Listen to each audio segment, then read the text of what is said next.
The applause started before my brain accepted what I had just heard.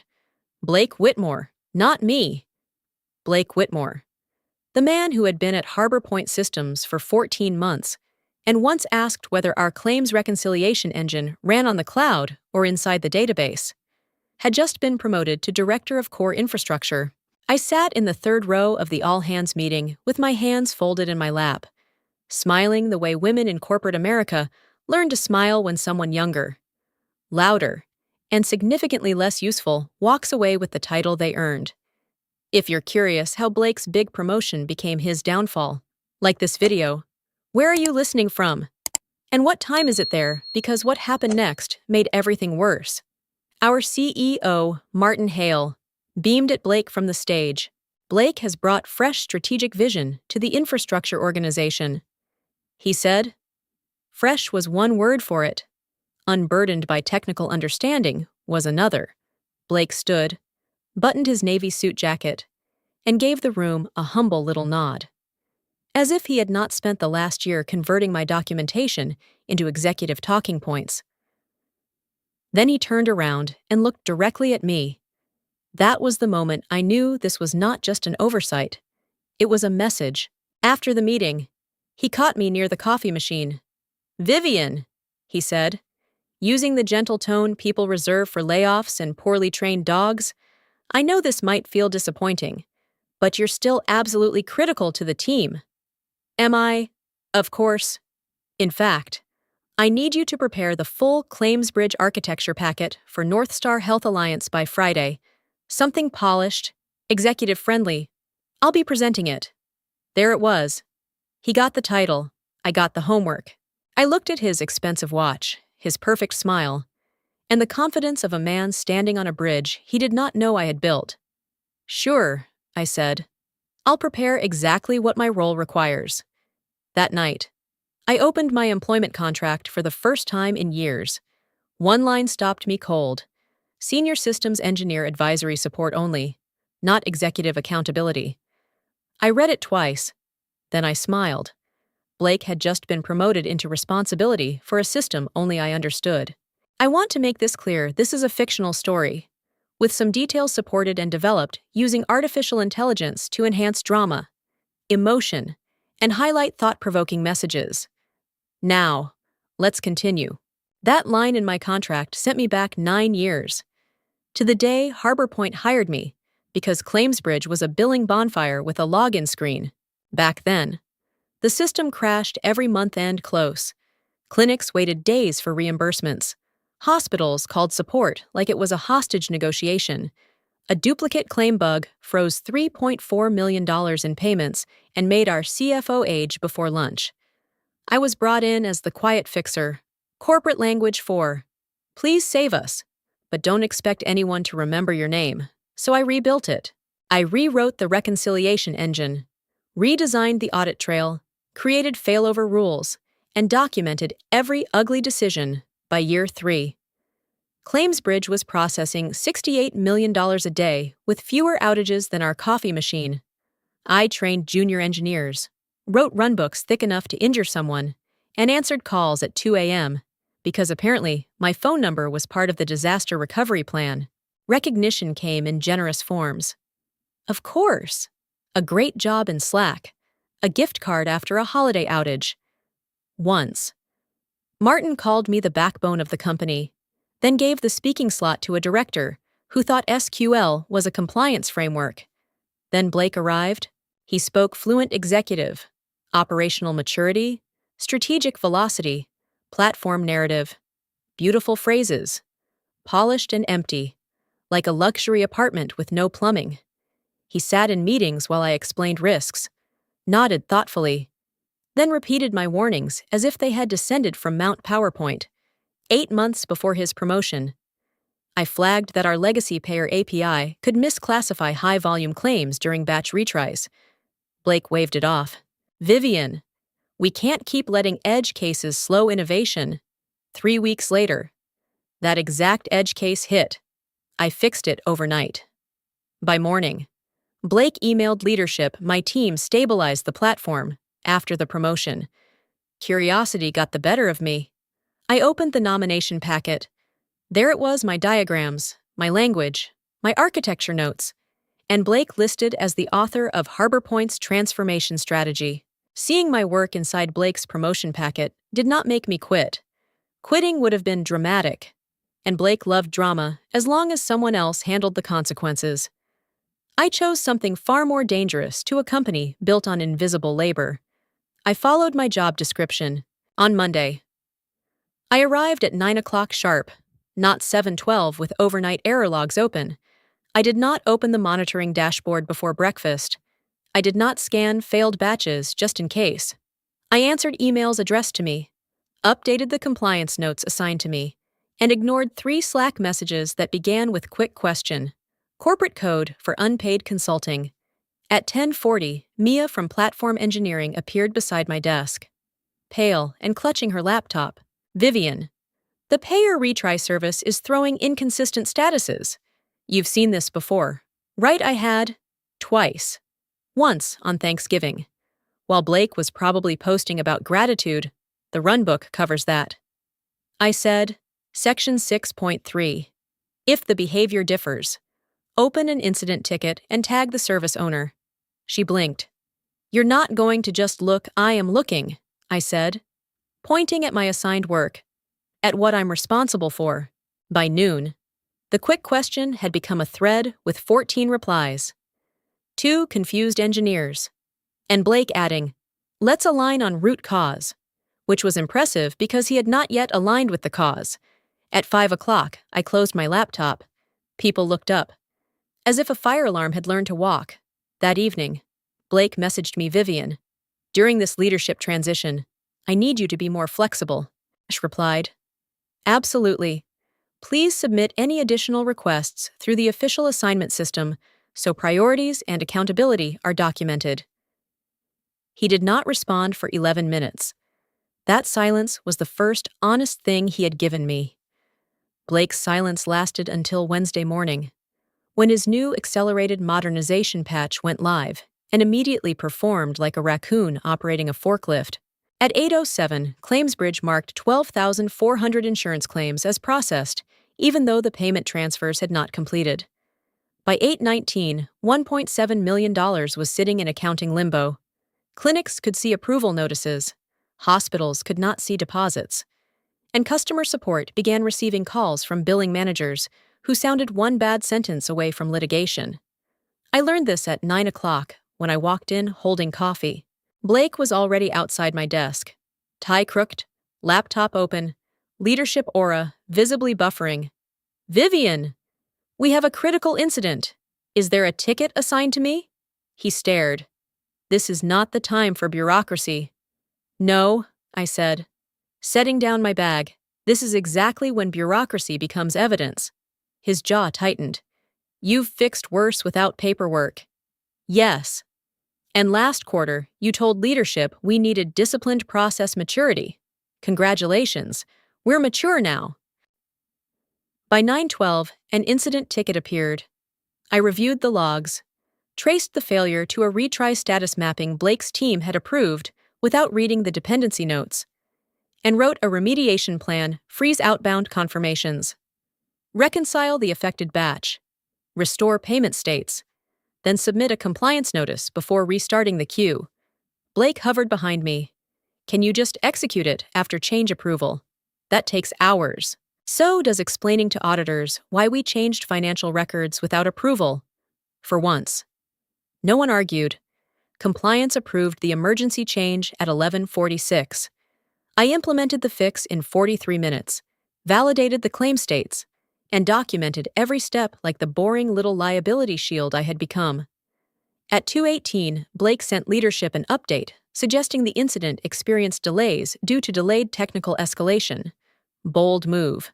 At 2:24, compliance replied with the system timeline. Ticket assigned to Vivian Stone at 9:12. Vivian response logged at 9:18. Root cause documented at 9:41. 6 minutes late to his lie. Blake discovered the logs could read. After compliance embarrassed him with timestamps, Blake stopped pretending this was about efficiency. By Thursday afternoon, He had discovered the oldest management tool in the building, forwarding his insecurity to HR. The subject line was beautiful in the way a leaking ceiling is beautiful.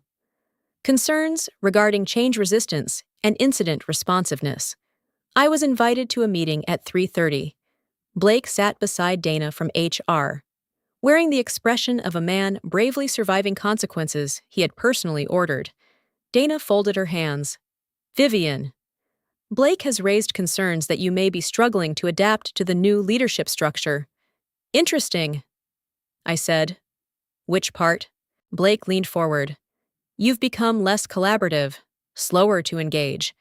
The team feels unsupported. Corporate translation, the vending machine stopped giving free snacks. I opened my folder. Not a dramatic folder, just 12 pages of dates, tickets, emails, and my job description. I slid the first page across the table. That is the incident timeline from Wednesday. This is my official role description. This is Blake's email from last month, instructing the team to follow formal escalation channels. These are 37 after-hours interventions I performed in the past year without assignment, approval, or compensation. Dana's face changed halfway through page 4. Blake tried to smile. We're not here to debate history. No, I said. We're here because history became inconvenient. The meeting ended with no corrective action, which in HR language meant Blake had thrown a grenade and forgotten to pull the pin. So he improvised. The next morning, he announced that no engineer should come to me directly.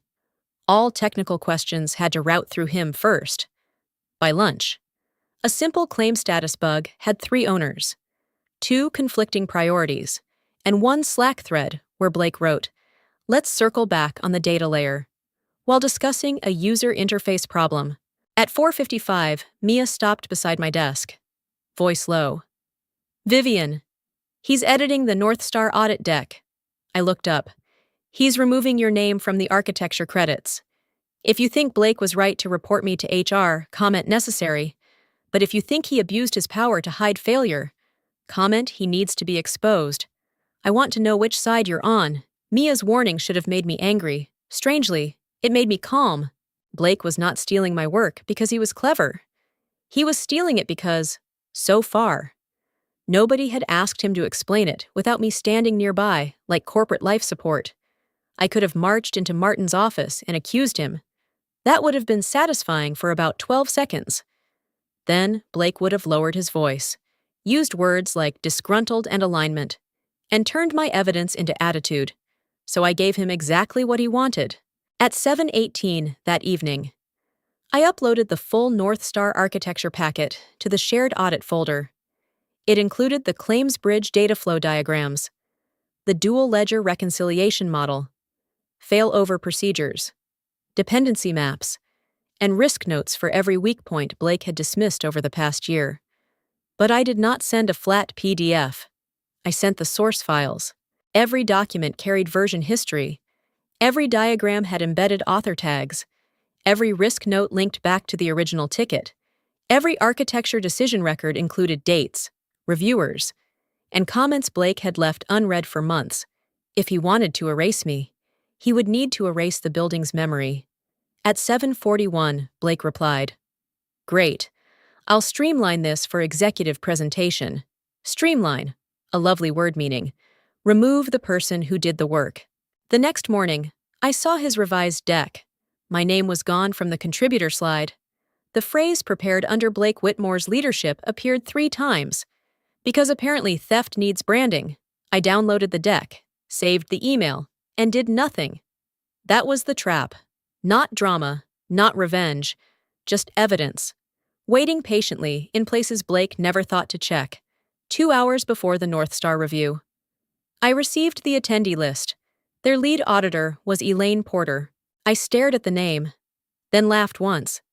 Elaine and I had worked together 6 years earlier. She knew my documentation style before Blake knew where the server logs lived. This would be interesting. The North Star review began at 10 a.m., and Blake entered the conference room with the confidence of a man about to present stolen homework to the teacher who assigned it. North Star's renewal was worth $96 million over 3 years. Losing it would not sink Harbor Point, but it would punch a hole large enough for the board to start asking unfriendly questions. Naturally, Blake opened with a smile. Over the past year, I've led the modernization of ClaimsBridge into a more scalable, audit-ready platform, he said. I sat near the wall, hands folded, watching Elaine Porter read slide 2. Her eyebrow moved, just a little. It was the professional version of a smoke alarm. She let Blake talk for 8 minutes about resilient workflows and operational confidence. Then she asked, why did Harbor Point choose dual ledger reconciliation instead of single ledger rollback for high-volume payer batches? Blake nodded slowly, buying time with his neck. That decision was about flexibility, he said. Elaine waited. Flexibility against which failure mode?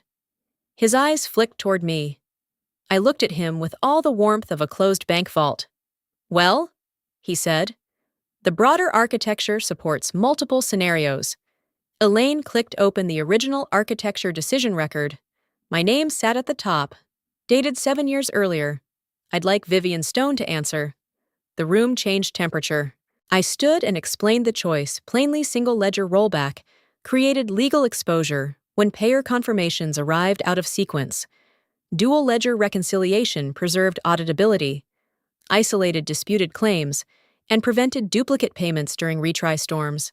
I walked through the 2021 incident simulation, the compliance memo, and the controls that had prevented roughly $23 million in payment errors over 5 years. When I finished, nobody spoke. Elaine closed her laptop.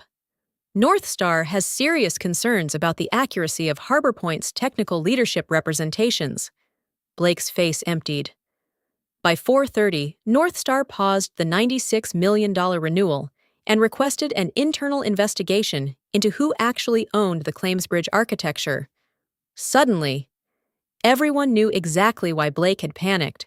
By Monday morning, Blake had reinvented himself as the victim, which was impressive considering the crime scene was mostly his calendar invites. The internal investigation meeting included Martin, our CEO, Dana from HR, Carla, the CFO, 2 company attorneys, Blake, and me. Blake opened first, because men like him consider silence an admission of someone else's guilt.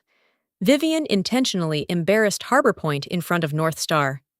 He said, her behavior was retaliatory and damaging. I waited until he finished. Then I plugged in my laptop. My response will be chronological.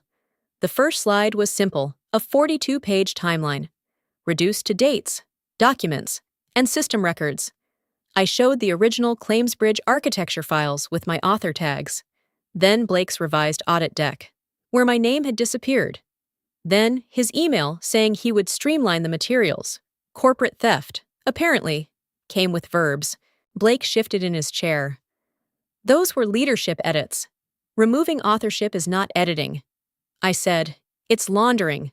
Next came the ignored warnings, 6 documented risk memos about the payer retry service, each marked deferred by Blake or left untouched in review. Then the $1.7 million incident timeline ticket assigned to me at 9:12. My response at 9:18, root cause at 9:41.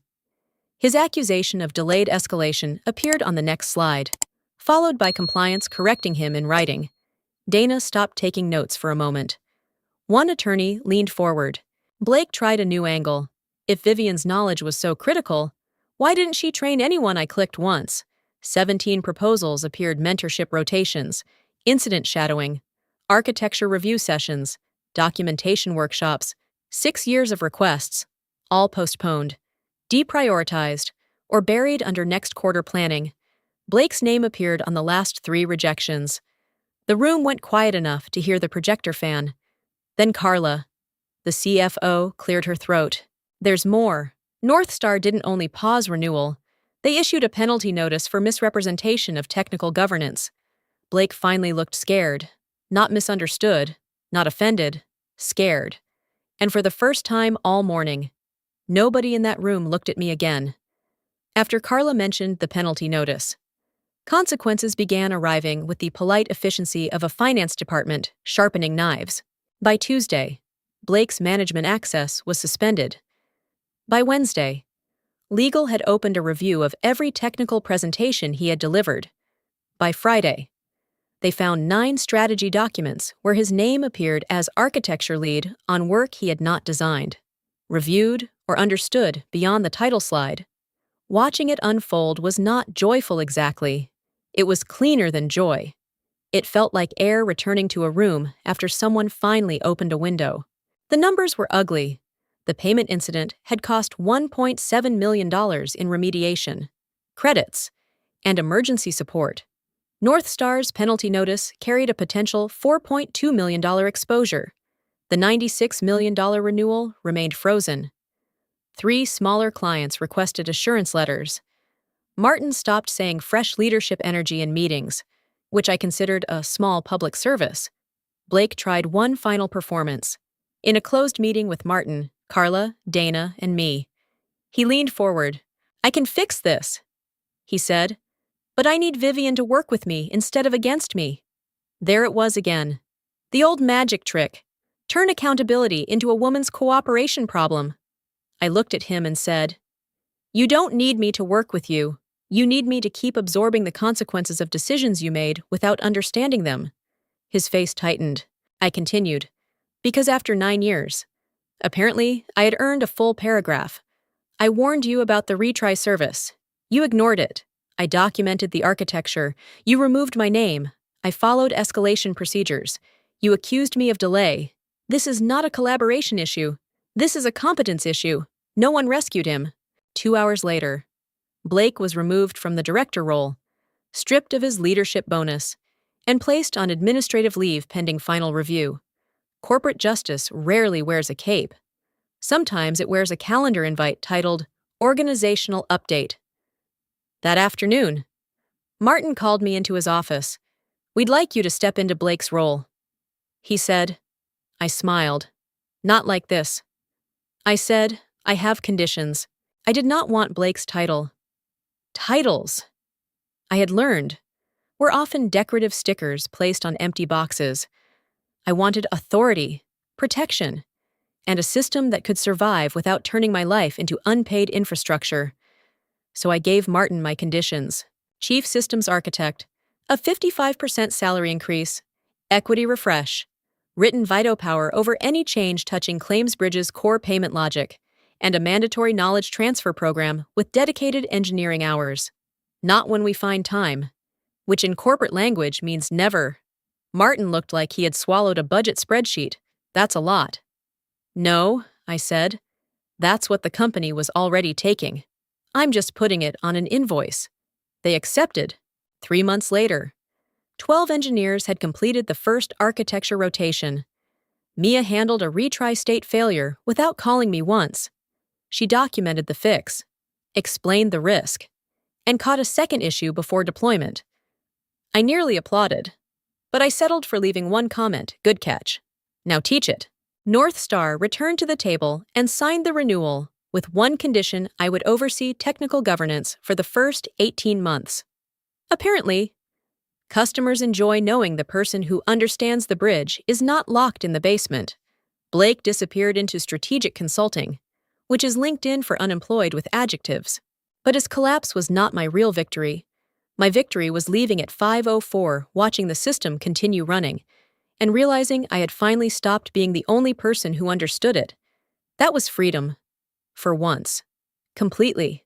I spent years believing that quiet sacrifice would eventually be recognized. But real respect began only when I stopped giving away my expertise for free. My own experience taught me that boundaries are not bitterness. They are how we show people the true cost of our contribution.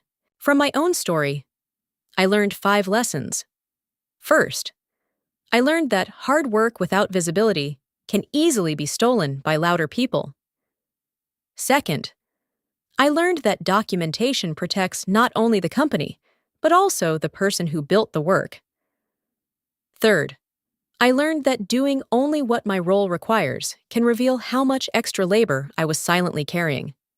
Fourth, I learned that real leadership is not taking credit.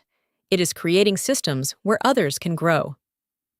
Fifth, I learned that the best revenge is not destruction, but forcing the truth to stand where lies used to sit.